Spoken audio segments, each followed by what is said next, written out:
Senadora Amy Marcos na tutol sa charter change ang kanyang kapatid na si Pangulong Bongbong Marcos. Nangamba rin ang senadora na baka hindi lang economic provisions ang baguhin. Nasa frontline na balitang yan si Mayan Los Baños. Eto, si Amy hindi naniniwala na baka economic provisions lang ang mga babaguhin. I agree with you. Kahit ako, hindi ako naniniwala. Ako, delikado yan, masingit. Kasi ang usapan dyan sa Chacha, economic provisions lang. Inawat ni Marcos na maganda naman. Maganda po yung ginawa ni Marcos na yan. Na one thing for sure, nilagay niya sa lugar si Tamba. Oy, Tamba, tumigil ka. Senado ang mangunguna. Oh, parang ganun ang datingan. Sinabi ni Marcos na wag yan. Oh, pero ang dating noon, Senado naman. Pero still, miskin na po, hindi ako naniniwala na economic provisions kasi nung sinubmit yan ni Zubiri, parang hapsyaw. Pakinggan natin si Amy, medyo hapsyaw, kaduda-duda. Ibig sabihin, baka masingitan. Oh, yun ang problema doon. Hindi lang economic provisions. And I agree. Oh. Dead on arrival na ang People's Initiative. Yan ang sabi ni Senator Amy Marcos. Walang yan. Parang parang dead on arrival ang PI Oh. Tapos sabihin ni Pangulong Bongbong Marcos na dapat Senado ang manguna sa usapin ng charter change o pag-amyenda ng saligang batas. Alam mo, baradong-barado Oh, baradong-barado. Ay, okay. Buti naman sa wakas sinupalpal ni Marcos etong si Tamba. Good yan, napaka-good. Si Tamba parang naputukan sa mukha Oh, hindi ikaw, Senado. Ganun yun. Ganun kasimple yung datingan noon. Buti nanindigan si Marcos dito kay Tamba. Tamba, ilagay mo sa lugar yang pinsan mong yan, si Tamba. Amy, ilagay mo rin sa lugar yang pinsan yung si Tamba. Wala talaga yan, sabit. Senado ang mangunguna. But still, pero nalalabnawan ang senadora sa inihaing resolusyon kahapon ni Senate President Big Zubiri para isulong ang pag-amyenda sa economic provisions ng 1987 Constitution. Malabnaw. Ako rin, wala akong tiwala dyan kay Zubiri. Malabnaw yan, malabnaw. Delikado yan. I agree with you, Amy Marcos. Bakbakan mo yan, si Zubiri. Bagamat nakasaad sa resolusyong inihain dito sa Senado na limitado lamang sa advertising, edukasyon at public services. Advertising, edukasyon, public yun? Basta yun lang. Hindi ako naniniwala dyan, mga brad. Sa ilalim ng economic provisions ang aamyendahan sa ating konstitusyon, delikado pa rin para kay Senator Amy Marcos na baka magalaw daw ang political provisions sa oras na buksan ng ating saligang batas para sa charter change. Yun ang pinakadelikado sa lahat. Again, sang-ayon ulit ako kay Amy dito. Baka magalaw yung political. Naku, wag nyo kaming palulusutin. BBM, Amy, gaganunin nyo yung ganyanin si Tamba Huwag nyo palulusutin yan. Pati yung sa Senado, huwag nyo palulusutin yung Naku, tigil-tigilan nyo kami, Para kay Senator Amy, wala namang makakapigil sa kahit sino mambabatas na magmungkahi ng pagbabago sa ibang probisyon ng batas, oras na buksan ng usapin. Kinakabahan pa rin ako. It doesn't generate any confidence, at least on my part, that there will be a limitation to a mere 3 provisions.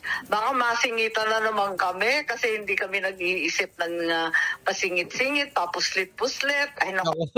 Ako rin. Duda ako dyan kay Zubiri. Yung pasingit-singit na yan. Kung hindi ka confident sa kanya, Amy Marcos, ako rin hindi. Nako, babantayan nyo yan. Mga kababayan ko sa aking mga manunood, huwag po tayong papalin lang. No to budel-budel. Huwag po. Nako, delikado yan, Masisingitan. Nako, yung 3 lang yon, hindi. Nakaka-nervous talaga. Bilang kapatid ni Pangulong Bongbong Marcos, iba ang basa ni Senator Amy sa sinabi ni PBBM, kina Senate President Zubiri at House Speaker Martin Romualdez na pag-aralan ang charter change. Magalang na paraan daw yan ni Pangulong Marcos para sabihing tantanan na ang Chacha. Kung ako yun, nasabon ng bonggang-bongga, may batok pa. Pero yung kapatid ko, iba style nun mas mabait yun. Kung alam mong pakinggan, pag sinabi sa'yo, pag-aralan natin, ibig sabihin, wag muna. Pagka pala si Marcos nagsabi, pag-aralan muna, ibig sabihin nun, tigilin muna. O, yung kapatid mo, nagsabi niya na si Amy. O, nako, yun daw ang mabait. Mabait kasi magsalita daw. Di umano, si BBM, sabi niyang kapatid, sabi ni Super Ate, pag sinabing pag-aralan muna, tigil, tamba. Ganun pala, hindi namin alam. Ba't ngayon mo lang sinabi, pagka sinabi palang pag-aaralan, itigil. Akala namin dati, wala na mangyayari sa bansa natin kasi puro pag-aaralan. Yung pala, pag pag-aaralan, tigil muna. Gets na namin. Kung siya daw si Amy, kung ako yon, nasabong ko na yung bonggang-bongga at may batok pa. Batukan mo na si Tamba. Hindi, kasi ang ibig sabihin niya, kung ako presidente or kung ako nasa lugar na yan, nasabong ko yung mga lintik na yan. May batok pa. Naku, parang kadidikit mo kay Sara, nagagaya ka, ha? Sige, hindi, ako sangayon ako doon. Batukan mo, Ma'am Amy. Batukan niyo po. Tigilan muna yan. Sino po sana yung bonggang-bongga niyo pong sasabunin? Na may batok pa. Kita mo? Ayan. Sino yung sasabunin mo at may bonggang-bonggang batok? Siyempre, sa Congress, kakausapin, hindi ko naman babatukan. Si Speaker naman, kung galing ba kay Speaker. Okay, ikaw naman, laban bawi ka dito parang pero may pahapyaw din, ha?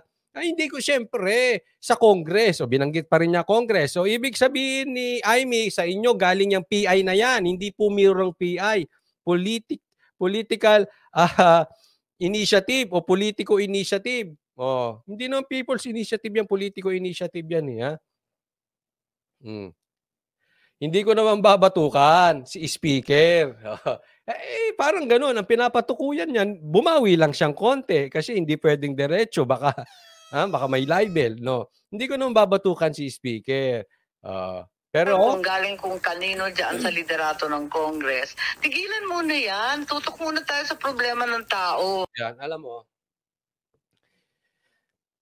Yan ang bottom line. Ang taong bayan, gutom.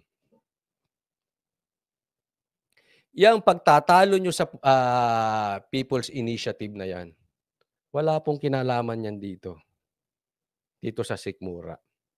Wala pong kinalaman yan sa hapagkainan, wala pong kinalaman yan sa walang trabaho Pilipino, walang kinalaman sa gutom. Sana ang mga politiko nagfo-focus doon sa main issue. Ano main issue? Tulungan. Kahit ako, mapapansin nyo, hindi ako mahilig sa mga awayan ng mga vloggers, no? Hindi ko sa sinasabing mali sila o tama sila. Posibleng ako mali. But I would rather focus on the issue. Ano bang issue? Ito bang issue na ito may kinalaman sa gutom ng taong bayan? Yun sa akin Again, hindi ko sinasabing tama ako Posible ako nga ang mali. No? But we have different style.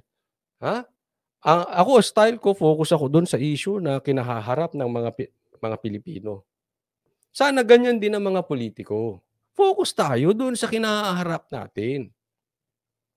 Huwag nyo pinag-iintindi yung away ninyo sa People's Initiative. Teka muna, walang kinalaman yan sa gutom ng mga Pilipino. Kakulangan ng bigas, kakulangan ng pagkain, kakulangan ng trabaho. Sana yan ang pinoproblema natin, Congress. Minsan, ang nangyari sa Congress, na-focus kay PRRD. Na-focus sa SMNI. Ngayon naman, na-focus sa People's Initiative. Wala Palpak po Maraming salamat, Feli Valesa. Maraming salamat. May nakaalala. Thank you sa star. Facebook stars. Thank you po. Dagdag pa ni Amy, walang benepisyo sa taong bayan sa pag-amyenda sa batas. Ibaan niya ang makikinabang dito. Sino bang gusto mag-Prime Minister? Bakit bigla naman naging parliamentary ulit? Ayan, di ba? Binubulgar na Ulitin ko panawagan. sagutin mo ito. Again, Tulfo, total kinakampihan mo na yan si Romualdez eh. Bakit hindi mo sabihan yung kinakampihan mo na si Romualdez na sagutin? Sino ba may gusto maging Prime Minister? Ikaw naman ay tanga-tanga na lang. Tanga-tanga Pilipino na lang ang maniniwala na